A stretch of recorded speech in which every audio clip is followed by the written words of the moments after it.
How do you kill a god? Or rather, a godlike being? Deicide has been in many forms of media, such as the Greek Titans, who attempted to use Ophiterius' entrails to murder the Olympians, to even Lex Luthor using kryptonite because Superman made him bald. Focusing on godlike beings, it's hard to truly nerf or kill a godlike being through strength alone. This could be seen for people trying to go up against Homelander and even Omni-Man, and nerf meaning to weaken, for those not in the know, and now you do. So for a show like Helluva Boss that has these godlike beings, such as the Overlords and the Ars Goretti Demon Nobles, what truly makes them bleed? Thinking more about Season 2 Episode 4's plot, I want to explore this topic more. Hello, I'm Ryan, and we're gonna be talking about some owls, some magic owls from hell. To recap everything, Helluva Boss was a show about demons killing Earth people, but then it got sidetracked to the point where I even forgot what the original narrative was until I re-researched it. It has been nearly 3 years, and currently we're on Season 2 Episode 4 at the writing of this video. With these episodes, we explore the past and presents for characters like Stolas, Blitz, and Moxie, but not really for Millie and Luda. The release time between episode 3 and 4 is rather short, at about 2 months and 9 days. I note this that the space between season 1 episode 7 and season 2 episode 1 was around 9 whole months, though this is partially due to the final episode of the season never getting released. This new episode is also able to be viewed in 2K resolution. It's always nice when a Hell show has a little extra crisp in its visuals. In this episode, Stryker kidnaps Stolas, a member of the Ars Goretti family, and was tasked to murder him by Stella, his ex-wife. Well, wife, they've never fully gotten a divorce, we'll get into later. Now, this isn't the first time we've seen the bounty hunter, as previously in season 1, he was also at the Harvest Moon Festival, doing the literal exact same thing, try to kill Stolas. Though this time, he isn't voiced by Norman Reedus, and has a slightly different characterization to him. Less being the serious, ruthless killer we all knew him for, and now he's a sexually squeamish, usually distracted whiner. And I have talked about Helluva Boss's issues of tonal shifts, as noted with my previous video about the show, but there are some growing pains and continued characterization. The switch, not from the voice actor's end, but the writer's end, was noticed by a lot of people. To build up this character as a truly evil being with no remorse, only to find out his evil lair as penis statues everywhere, is a little jarring. I don't think I would call this a flanderization, rather just a personality that feels like another character entirely. While I'm relatively concerned by your possession of this,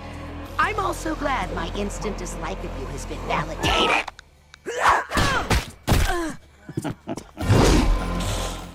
You won't be worth any more than the tombstone you'll be buried under. Blitzy says far dirtier things to me with much sharper objects at my throat. Another similar case would be for Millie and Moxie. In this episode, they're tasked to rescue Stolas as Blitzo is busy with Luna at the hospital, and despite being known as a marksman, Moxie is seen murdering people with melee combat, something that Millie has been known for up until this point. In a previous episode, Millie literally says that Moxie is not good with his hands. Not with your hands, baby. Use what you're good at. I'm not good with my hands? Oh, right. Yeah. Though this does lead back into the issue that many people consider them one character rather than two separate beings. Anyway, continuing the train of voice actors, Luna never speaks in the episode. In fact, the B-plot of Blitzo and Luna should have just been a short, as drastically cutting between the assassination attempt and the wacky goofy hospital plot really brought me out of the story. And I understand the reason why Blitz isn't there is because he believes Stolas isn't in any real danger, and this is an appointment that took so long to book. But I'm sure there could have been another B-plot that was less funny to try and keep a more consistent tone throughout the episode. There's also a side point about him not saying a word. Play clip. You fucking really can't say that word anymore. The appointment is under Blitz. Either do or don't. It's best not to call attention to it, as it brings up the question, why does Hell care about bad words? They need to say more of them. Stella, the wife of Stolas, commissioned the hits like she did before, but this time she had to be told that killing him wouldn't benefit her at all. And Jalpheus, her brother, had put into her skull that all the inheritance would just go to Octavia, their daughter, meaning the hit would have to be called off immediately or else it'd screw the mom over. I'm not sure why she ever thought this was a good idea in the first place, and so Stella had to pay Stryker even more money not to kill him. And that was a pretty good day for him. He paid money to kill someone, then paid money not to kill someone, more statues. You might be asking, how can Stolas even get hurt? In season 1's Lululand, he has been captured before, but it isn't until the Harvest Moon Festival it's revealed how this owl can squawk. We have seen Stolas use the Grimoire and even standalone magical powers to show his might, such as the Massacre in the Dorks episode. Although seemingly invincible and always ready for fights, there is a way you can make him bleed. A lot. And that is blessed weaponry. Stryker had a blessed sniper rifle the first time we saw him, and now he has this blessed rope. He is seen torturing Stolas with him being mocked, believing that Blitzo will come and save the day like he always does. However, Blitzo is busy at the hospital, believing he isn't in any real danger. If not for the hit being called off, Stolas would have been dead. His last words literally being, Any last words, Goetia? Blitz. Will. That rodeo clown told you he ain't coming.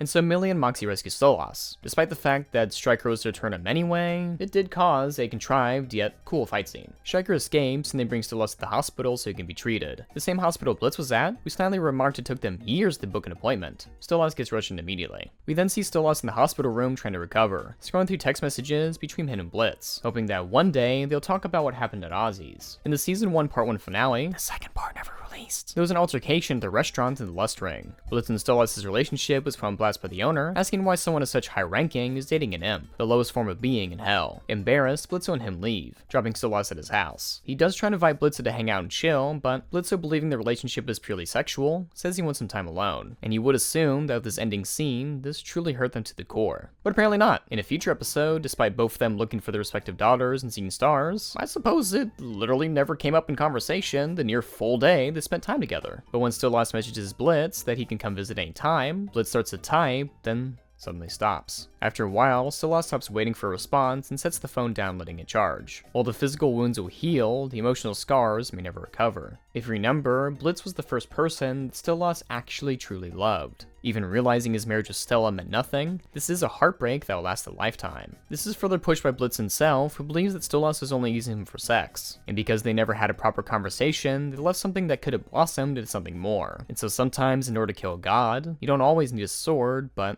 just words. However, upon watching the episode, I've had a lot of issues with the way Helluva Boss is telling the story. And looking up on YouTube, it doesn't seem I'm alone in this opinion. Not only in tonal changes throughout the episode, but also character arcs and seemingly changing personalities. So I wanted to dive a bit into that, as it is somewhat of a small mess. But before we get into that, let's take a little break as we transition to the next topic, right now.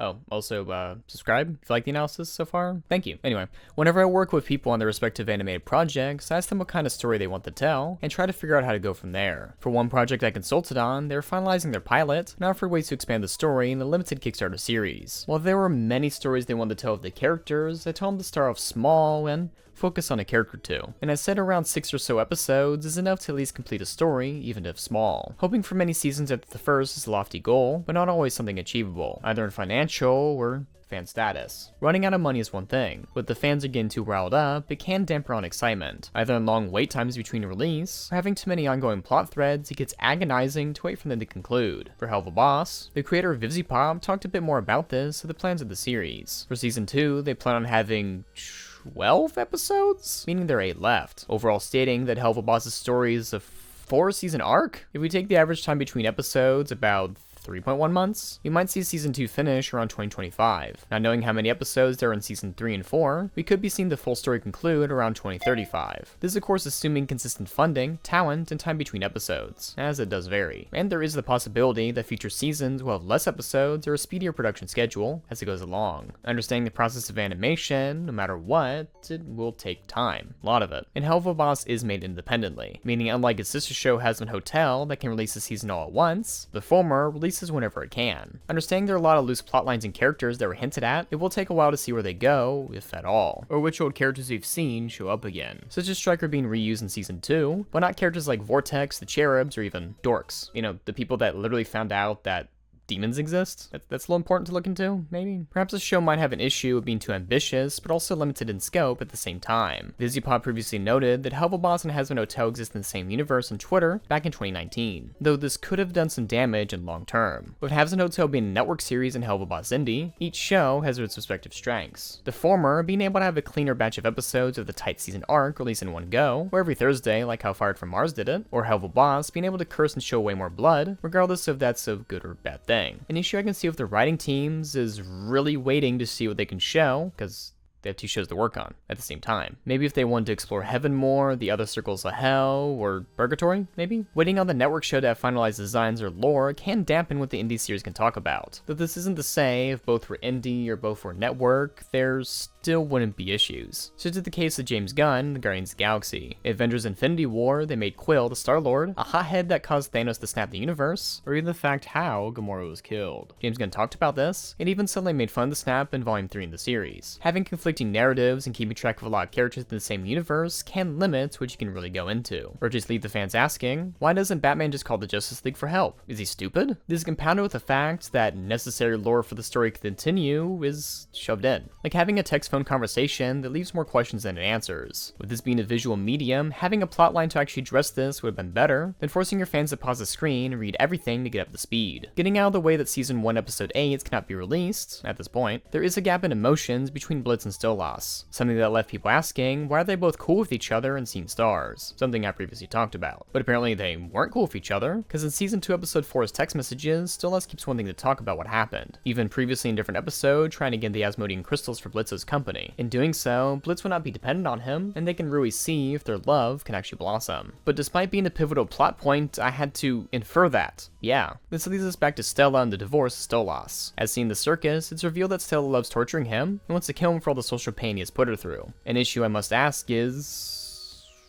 what pain? Understanding the high social rankings there are as good a family, we understand at least on the surface level they are important. So to see a literal imp fall into the laps of Stella's friend, the Stolas being seen at Ozzy's of an imp, one would assume there would be more visual repercussions? Maybe a news cycle about how the mighty have fallen, or Octavia getting embarrassed from her friends about all that's happening. Not just saying these things are happening, but showing these are affecting the characters. This is a similar issue I had with shows like Inside Job. For Season 1 Part 1, we see Reagan and the gang literally manipulate events around the world, but they're never truly a part of it. They usually have adventures in space, the ocean, or underground, the lizard den. I want to see more stories of them interacting with the world they live in. Cities, towns, what have you. Like how a lot of superhero fights are in abandoned rooms, or we evacuated everyone, no need to worry about the civilians. But this is rectified in Part 2 of the Keanu Reeves episode, the Rome episode, and even Project Reboot. Because it was a show about a secret organization running the world, the fact that the world felt out of reach for the characters really made me feel less connected to the narrative. And the same goes for Helluva Boss. With the idea that hell is overpopulated to the point where angels had to come down and kill demons, it is surprising that a lot of the streets are empty. Ironically, the human world is very populated, with lots of background characters both detailed and shadowed. It is paired with people saying things that don't connect to the world being shown. Going back to Osmodius saying that it's bad that Stolas is having sex with an imp, outside of family repercussions, we've yet to see further societal repercussions. Despite literally being seen with Blitz a lot in Hell. Rewatching a lot of the episodes, it does feel like half the story, or even half the world, is not there. Either in setting up Charlie and Hazard Hotel, having a lot of plot lines are slowly pieced out over time, this leads to a lot of issues some fans have. This occurs in the writing of the episodes having to be shoved in text conversations to give the fans understanding what's happening between episodes, or VivziePop going on Twitter having to explain things or tell people, don't worry, Millie will eventually get an episode. And the team did recently hint to the next episode, so hopefully it's that one? Or maybe go into how a divorce can be had with an arranged marriage between two high-powered families? You think it would be a bit harder for that to happen? A divorce? Or how paying these imps to kill humans benefits them? How do you get hell money? Is there a hell economy? When I asked the question before about how to kill a god, I suppose there's a better question to ask. What kind of world is left when a god is killed? Or rather, will the world miss the god that is killed? For the world shown thus far, doesn't seem anything what these characters do have any true impact. From Stolas having sex with an imp, the imps going to Earth killing people, or humans knowing the existence of demons, I'm having to put faith in the writers that all these seemingly world-breaking plot lines will eventually get resolved. Let alone one that will push me through 4 whole seasons and stick around these characters that sometimes forget who they are. In a hell that is overpopulated, it definitely seems lacking in character. Hey, thanks for watching, and be sure to support me on everything. Literally, everything. My Twitters, YouTube channels, Patreon, and even my semi-animated podcast, The Soldest JJ. Wow, look! Episodes! Until next time, keep on drawing, and don't forget to have fantastic